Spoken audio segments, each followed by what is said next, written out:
Continuing along in verse 36, there were also other boats with them.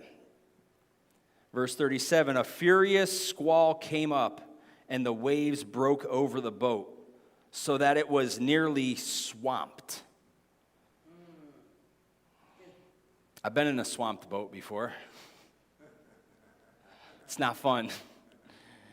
When you're in a swamped boat, you have to immediately tread water, or you sink, because there's nothing under you anymore.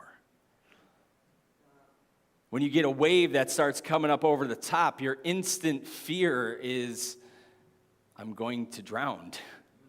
I'm in the middle of an area. I can't swim this far. That's why I'm in a boat, right?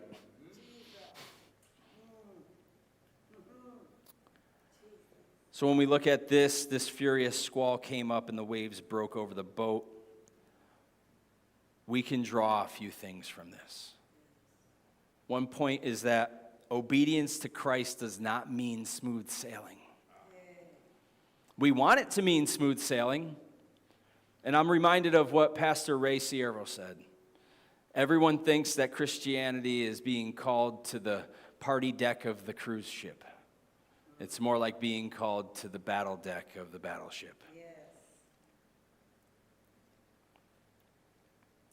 They did what was asked of them, and the storms still came.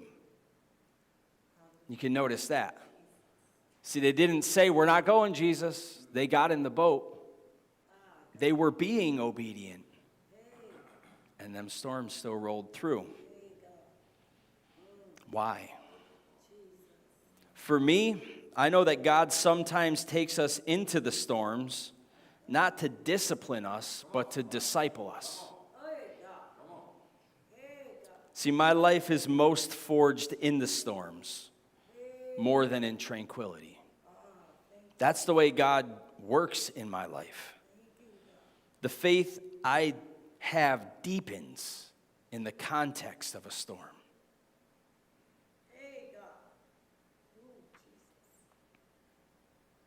They were being obedient, and the storm still came. Maybe you're sitting there today in the middle of a storm, and you're saying, God, but I've been obedient. God, I've been doing the right things. And the storm's still coming. I would say be rejoicing about that. The Bible says that we should rejoice because of what's produced through the hard time.